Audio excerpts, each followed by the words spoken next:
Salut à toutes et à tous les amis, on se retrouve pour la review de NXT Great American Bash et pour commencer le show, on a eu un match entre Jasper Troy et Devon Evans qui a démarré sur une belle opposition de style. Devon Evans, jeune player charismatique face au mastodonte Jasper Troy, clairement booké comme le monstre heel de NXT. Franchement, assez impressionnant. Evans, plus rapide et agile, a joué la carte de l'événement au début, tentant d'épuiser Troy avec des enchaînements rapides, notamment des dropkicks et Springboard. Troy lui a imposé son physique dès qu'il a eu une ouverture.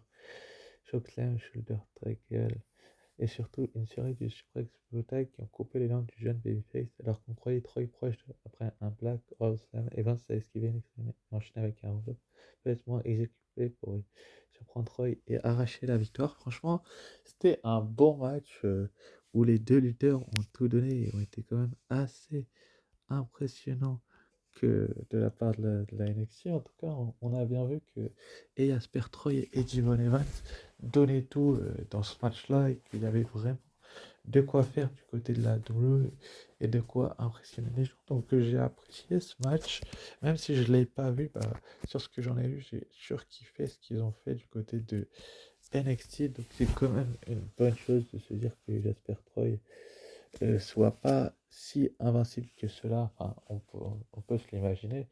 Enfin, moi, je m'imagine qu'il n'est pas invincible parce que d'habitude, quand on est invincible, bah, on perd, mais là, enfin, on gagne, pardon. Là, il a perdu, donc c'est quand même une bonne chose, surtout vu comment il avait détruit les Young OG Devon Evans. Franchement, la branche de NXT de développement est quand même assez impressionnante et je l'aime beaucoup personnellement, donc je vais pas vous mentir en vous disant que j'aurais préféré que le match dure plus longtemps, mais quand même, très très belle victoire des Young Devon Evans, qui vraiment est impressionnant et fait vraiment de très très belles choses dans le ring ces derniers temps, ces dernières semaines. Donc je vais pas critiquer, je vais attendre de voir la suite parce que je pense que Devon Evans, là, il est lancé et vient de battre quand même le gagnant de la première saison de LFG et il n'est pas là pour rien, donc on va bien voir ce qui va se dérouler par la suite. Mais quand même, j'ai été impressionné par la qualité de la rencontre, même si je ne l'ai pas vu, mais sur ce que j'ai lu en tout cas. Ce que j'ai vu en tout cas, ça m'a impressionné, donc c'est quand même une bonne chose. Chose de la part de NXT de mettre en avant le Young Coach Javon Evans. Donc moi, je suis impressionné et fier que la WWE ait pris cette décision-là parce que beaucoup craignaient que Jasper Troy gagne. Donc c'est quand même une bonne nouvelle que ce roll-up de, de Javon Evans le fasse une victoire importante qui continue sa vogue comme l'une des jeunes visages majeurs, même s'il a clairement volé ce match à la dernière seconde. Là, il s'impose comme un visage majeur quand même et c'est quand même une très très bonne nouvelle, une très bonne chose de faire ça avec le Young Coach Javon Evans. Donc je suis quand même assez fier de la décision de la. Enfin bref, on passe au second match, le NXT Women's American Championship. Sol Ruka face à Easy Dame. Ce match féminin a offert une vraie montée en intensité. Sol Ruka, toujours ultra athlétique et innovante, affrontait Easy Dame qui monte rapidement dans la hiérarchie du roster. Le match a démarré avec beaucoup de mind game de la part d'Easy, jouant la carte de la provocation, tandis que Sol s'est montré concentré et explosif. Mais rapidement, les choses se sont compliquées avec l'intervention extérieure de Tax Tom Paxley. Venu soutenir Dame, Sol a reçu un bon beatdown au sol mais a pu revenir dans le match grâce à un spectaculaire springboard chose suivi de son move signature, le Soul Snatcher. Saria qui avait anticipé l'intervention de Paxley est intervenu à son tour pour équilibrer les dégâts. Sol conserve son titre dans un match très rythmé et la avec Izzy et Paté sont loin d'être finis. Franchement, je trouve ça très très bien que la décision de Sol Ruka de lui laisser le titre. Enfin, franchement, j'ai apprécié l'idée. Il fallait de toute façon prendre une décision, soit de lui laisser, soit de lui faire perdre. La NXT et une branche de développement qui en a vraiment besoin. Donc, je suis quand même assez heureux de, de faire en sorte de voir une seule Ruka aussi dominante. Donc, c'est quand même une bonne chose, même si Zidane s'est bien défendu, s'est bien battu. Là, on a eu une hyper belle opposition de style entre la championne d'Amérique du Nord et sa challenger qui l'avait battu récemment. Franchement, j'ai trouvé ça très bien en fait de rythmer le match, je sais pas, il y a une bonne construction, donc c'est quand même assez cool de la part de la WWE de, de, de, de, d'avoir ce Ruka et d'avoir Easy Day, donc je suis quand même assez heureux. Et c'est une super nouvelle, quoi, parce que on a un Easy qui joue la provocation et qui montre son explosivité et qui fait sonne le chaos et qui a le dessus. Et on a Sol qui retourne le match en son avantage avec un springboard saute et qui fait son Sol Snatcher qui est si spectaculaire ces derniers temps. Franchement, Sol Ruka, elle est dans le ring et elle est impressionnante et de plus en plus on se dit, ah bah, est-ce qu'elle va aller dans le roster principal? C'est peut-être un peu tôt parce qu'ils peuvent malheureusement l'abîmer, mais c'est pourquoi pas une bonne nouvelle de se dire, ah bah Sol Ruka, pourquoi pas plus tard la mettre en main roster, mais pas maintenant parce que là, elle est en pleine ascension, elle est championne d'Amérique du Nord de NXT et elle prouve tout simplement bah, tout le potentiel et le talent qu'elle a. Donc, faut pas lui enlever cela. J'ai été heureux de voir une telle performance des deux lutteuses, enfin, de lire ça en tout cas, parce que j'ai pas vu le show, je le dis, je me répète, j'étais pas sur place, pas disponible pour avoir ce rendez-vous-là, mais quand même, j'ai vu vraiment une idée, mais une seule Ruka impressionnante, et voilà quoi. Finalement, la championne reste championne, et c'est un mal pour un bien, parce que je pense que Easy Dame, c'est peut-être un peu tôt pour lui donner une ceinture. Seul Ruka, c'est le moment opportun et parfait de lancer, peut-être, pourquoi pas, sa rivalité avec son associé, mais je reviendrai un petit peu plus tard. En tout cas, Azaria, là, dans ce match-là, l'a défendu. Dans une autre vidéo, je vous en parlerai un peu plus en détail, mais en tout cas, Sol Ruka est toujours championne d'Amérique du Nord de NXT et c'est la meilleure nouvelle que la WWE ait pu faire. Ensuite, après, du coup, dans le prochain match, on a Ethan Page contre Ricky Sane dans un Falls Count Anywhere match pour le NXT North American Championship. Un match brutal et sans règle, exactement le genre qui sied à Ethan Page qui défendait son titre contre Ricky Sane ou Will Baines en pleine ascension dans le mid-card. Le combat a vite quitté le ring pour envahir les coulisses, la rampe et même les gradins, tables, chaises, barrières, tout y est passé. Page, plus expérimenté, a dominé la majeure partie là, mais Sage a eu des spots de folie, notamment un DDT sur la scène et un airfall après une descente du coude à travers une table. La fin est arrivée quand Page a contré une tentative de cutter en Eagles Edge à travers deux tables empilées extérieures. Sage ne s'en est pas relevé. Un match physique sans fioriture qui confirme le règne solide d'Ethan Page. Sage gagne en crédibilité malgré la défaite. C'est une très très belle opposition, une très belle rencontre.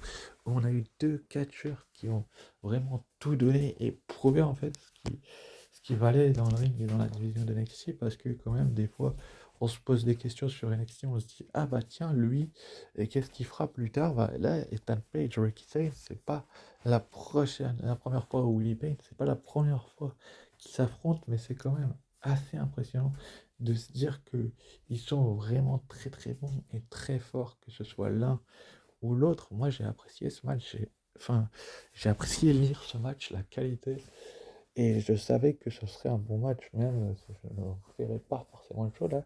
J'étais quand même assez heureux de me dire, bah tiens, finalement j'ai raté un banger, mais quand même, je me dis, ça donne envie de regarder les prochains pay-per-view de la NXT qui, pour moi, sont des pay-per-view du futur qui vont amener à des choses assez grandes parce que tout simplement, bah, que ce soit l'un ou l'autre, ils sont impressionnants et c'est malheureusement ou heureusement des bonnes choses de se dire ça. Franchement, est-ce que Ricky Sainz et est-ce que Ethan Page vont encore se rencontrer? Normalement, non. Ricky Sainz a eu sa revanche, Will Payne. Donc, il n'est pas censé avoir d'autres occasions de titre, mais on ne sait jamais avec la WWE, mais c'est quand même une bonne chose de se dire ça, c'est que tout est possible. Tout est possible de côté de la WWE, tout est impressionnant et tout démontre qu'ils peuvent faire des choses assez grandes. Moi, je suis assez heureux de ce que la WWE produit ces derniers temps avec NXT Great American Bash. Euh, le show de la prochaine review, j'en parlerai, mais j'adhère pas trop, mais j'y reviendrai un peu plus tard. Et la fin de ce week-end était aussi impressionnante que spectaculaire, mais quand même, on a eu un bon PLE de NXT pour lancer ce week-end à Atlanta.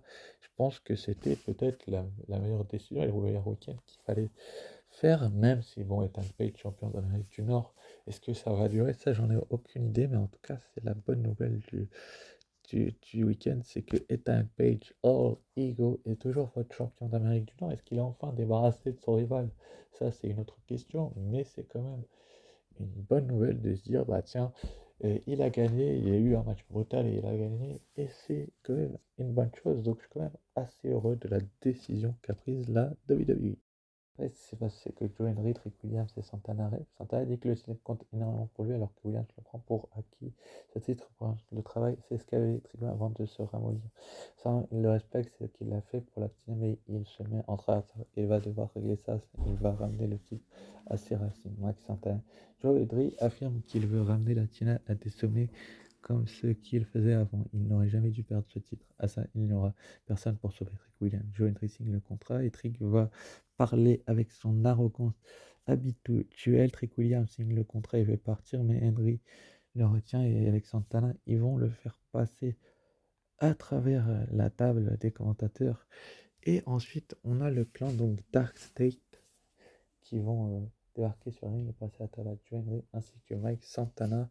Dark State, c'est le nouveau clan dominateur, on va dire, NXT, mais c'était en fait quasi certain que du côté de cet NXT-là, la signature de contrat allait dégénérer. Ça dégénère assez souvent, je pense, les signatures de contrat.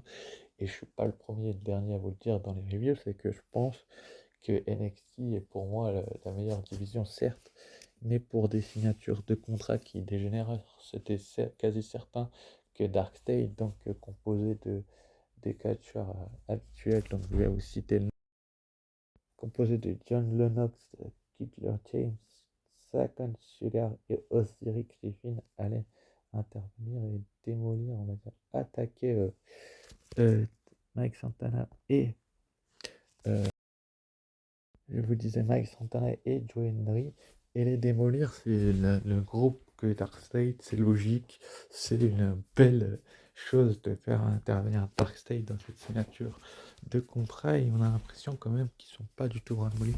Donc c'est quand même une bonne nouvelle de se dire que Dark State sont vraiment impressionnants et démontrent tous les potentiels et les étendues de leur talent. C'est qu'ils ont tout ce qu'il faut pour démontrer tout simplement que du côté de la NXT, ils sont sur les devants de la scène, qu'en fait, ils détruisent tout sur leur passage et c'est pas Joe Hendry ou Mike Santana qui vont leur faire peur. Moi, je suis impressionné personnellement par ce groupe qui est Dark State.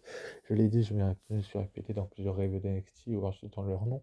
Là, je suis stupéfait, je suis surpris, mais c'est quand même une bonne chose de se dire que Dark State sont sur les devants de la scène parce que Slammiversary approche à grands pas, c'est dans maintenant moins de 6 jours, enfin dans 6 jours exactement, mais bon, c'est impressionnant de se dire que Dark State sont vraiment sur les devants de la scène et c'est quand même une bonne chose de se dire ça. Franchement, je suis impressionné de me dire ça, quoi. C'est vraiment la bonne nouvelle, la bonne news de, de NXT, de se dire que tout simplement, c'est la meilleure nouvelle, c'est que Dark State, ils impressionnent. Et ils impressionnent tellement que, que, que, que, ils détruisent tout sur leur passage. Finalement, Joe Hendry et Mike Santana qui sont au tapis, ça me surprend pas forcément, mais c'est quand même une bonne chose, surtout qu'ils avaient le titre de la tienne dans les mains. Trick Williams, lui, a préféré battre en retraite, il me semble, mais bon, faut voir ce qui va se passer dans les prochaines semaines, quoi. C'est vraiment la news que j'ai appréciée parce que tout simplement, on a un clan qui est dévastateur, qui détruit tout, un peu comme à l'époque de la Nexus d'ailleurs. Là, c'est Dark State.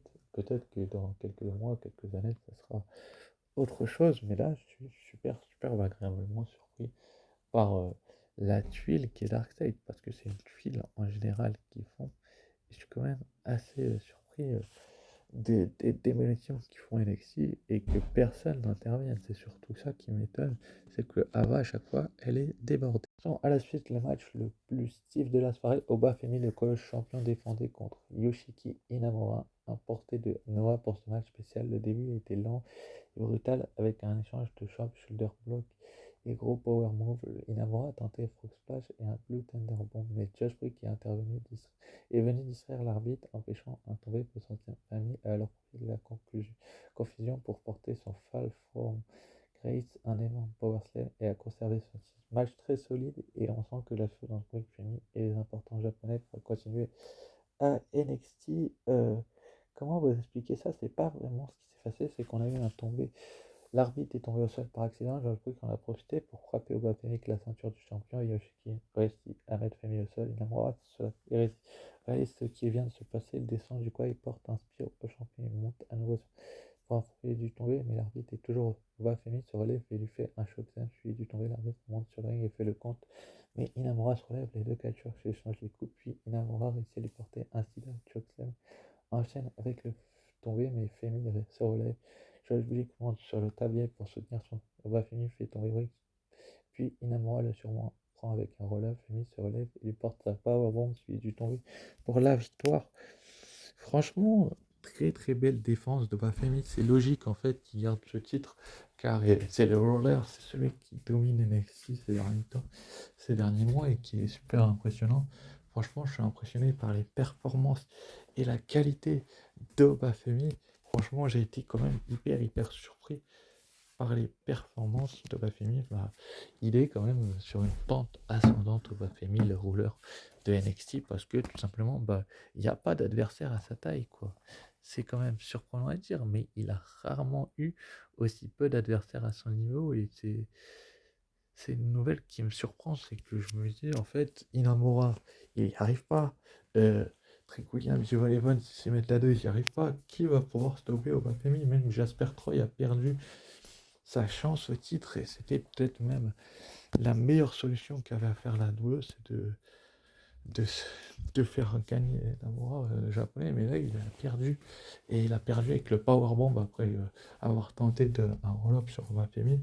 Moi je trouve ça très très bien de la part de la WWE qu'ils essayent de se dire que Jasper Troy et que non pardon que Inamura et que Brick sont des rivaux pour Bafemi. Là Brick il a un peu mis dans la sauce son pote, mais est-ce que c'est pas le début de la fin pour cette équipe? Parce que là Yoshiki Inamura va pas en vouloir à son pote. Enfin, franchement, on peut se poser plein de questions, mais ce qui est sûr, c'est que lui, Obafemi, il est au sommet de son art. On se demande qui va le stopper, on se demande quand il va être arrêté, parce que franchement, il y a beaucoup de questions qui se posent sur un Obafemi toujours champion NXT. On se dit beaucoup et souvent qu'il règne trop. Là, il va continuer à régner, malheureusement, et c'est peut-être la surprise du chef, quoi. La surprise du chef, quoi, c'est que personne ne s'attendait vraiment à une victoire d'Inamura, mais à une telle performance non plus. Mais la conservation d'Obafemi était juste logique, en fait. Je me doutais que Obafemi allait gagner, je me doutais qu'il serait vraiment sur les devants de la scène. Et donc, voilà, quoi, il est au top, il est votre nouveau champion NXT, il lève le titre et il peut en profiter, mais quand même, c'est vraiment une grande nouvelle de se dire Obafemi lui, on va en profiter de lui laisser le titre. Franchement, il est hyper impressionnant, Bafemi. Et c'est une bonne chose de lui laisser ce titre. Laisser ce titre à Bafemi, de lui laisser son rôle vraiment de dominant de rouleur. Enfin bref. Ensuite, après, donc, on va avoir en coulisses Trick Williams qui va rejoindre Ava et se plaindre du travail d'équipe de Joint Dream. Ava parle de ce qui s'est passé après avec la taille, ce qui va arranger à Williams. Williams répond qu'il n'a rien à voir avec tout ça. Aval informe qu'il fera un match 3 contre 3 avec ce mardi. Trick Williams, Joindry, Max 520 affrontant Dark State. Franchement, on peut comprendre la réaction de Trick Williams, mais celle d'Ava est encore plus belle. Enfin, franchement, moi j'apprécie les décisions d'Ava du côté d'NXT. Je sais pas vous les abonnés, mais je trouve que c'est une bonne chose de mettre en avant tout simplement un lutteur comme Trick Williams. Enfin bref, on verra par la suite. Ensuite, après, donc, dans le main event, on a eu Jessie Jane, Madame Jessie Jane, la championne NXT, et Fallon Henley contre Blake Monroe et Jordan Grace. Jessie Jane et Jordan Grace qui se sont affrontés à Evolution, j'y reviendrai dans la review d'Evolution, mais quand même, là, on a eu un match par équipe. Blake Monroe, la nouvelle lignée, et de Juggernaut Jordan Grace contre Jessie Jane, Madame Jessie Jane, la championne NXT, et Fallon Henley. Superbe rencontre. Franchement, j'ai apprécié comment la double a construit cette rencontre, a construit le booking de cette rivalité. Franchement, j'ai adoré. Enfin, franchement, je sais pas, j'ai l'impression que la WWE savait très très bien ce qu'elle faisait avec Madame Jessie Jane, donc j'étais quand même assez agréablement surpris de me dire que tout simplement bah, elle allait délivrer une performance hors du commun, c'est qu'on avait une ancienne star de la TNA et de nouvelle signature de la NXT face à un duo nommé Fatal Influence. On a eu un bon match avec des interventions de Masha Slamovich et de Jasmine Nix qui, ont, qui a été impressionnant finalement pour la victoire. On a eu finalement Blake Monroe qui a fait un TDT, je crois que c'est sur Jesse Jane pour le river les épaules, mais ça c'est une autre histoire. J'ai été quand même impressionné par la qualité de cette rencontre. Le fait que Blake Monroe et Jordan Grace fassent équipe m'étonnait pas forcément, mais était quand même un bon signal que la WWE a envoyé. Mais là, on a eu vraiment une bonne nouvelle, une très bonne nouvelle même, je dirais, où la WWE a fait tout ce qu'elle a pu pour tout simplement impressionner les gens. Donc, je suis quand même assez heureux que Blake Monroe et Jordan Grace fassent équipe et arrivent à s'entendre à merveille.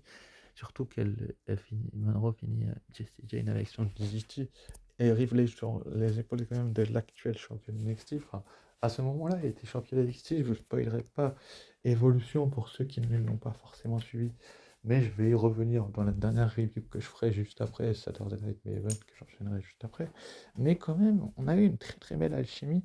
En général, à NXT, on a des équipes qui se créent, qui sont surprenantes. Celle-là, l'est vraiment. Blake Monroe, Jordan Grace, je pense que pas beaucoup de personnes auraient misé dessus. Jesse Jane et Fallon Henley ont également fait leur match Fatal Influence, mais Fatal Influence, enfin Fallon Henley a un peu plus de mal ces derniers temps que sa coéquipière Jessie Jane, qui est actuellement la championne NXT, la Madame Jessie Jane. Mais quand même, je suis assez heureux du dénouement de ce match. C'était le début de Blake Monroe, donc ça aurait été illogique de la faire perdre. Mais quand même, on a eu une super prestation et, et une très belle rencontre. Donc je suis quand même assez heureux de voir que et Blake Monroe et Jordan Grace aient réussi à s'entendre et réussi à survivre à un tel match parce que franchement, il n'y avait pas grand chose à dire sur ce match-là. Il était incroyable, d'une qualité hors norme et j'ai adoré. J'ai adoré ce que j'ai lu, enfin, et ce que j'ai entendu, c'est que c'était vraiment un bon match et que c'était vraiment ce qu'il fallait faire du côté de la WWE, en tout cas. Donc la victoire de Blake Monroe et de Jordan Grace, la Juggernaut, en tout cas, c'est une bonne chose de les faire gagner. Parce que je vous le disais, c'était Blake Monroe, il ne fallait pas la faire perdre. Donc pour la note de ce NXT Great American Bash, je vais mettre un bon 15 sur 20. Et donc annoncer pour le NXT de demain le Six-Man Tag Team Match, le champion NXT Trick Williams, Joey Dre et Mike Santana face à Dark State, ça va être incroyable. En tout cas, je vous remercie d'avoir suivi cette vidéo. N'hésitez pas à liker, commenter, partager et vous abonner si ce n'est pas déjà fait. Surtout, n'oubliez pas d'être fan de catch et de commenter sur ce. Je vous dis ciao, bye et à très vite. Ciao, bye.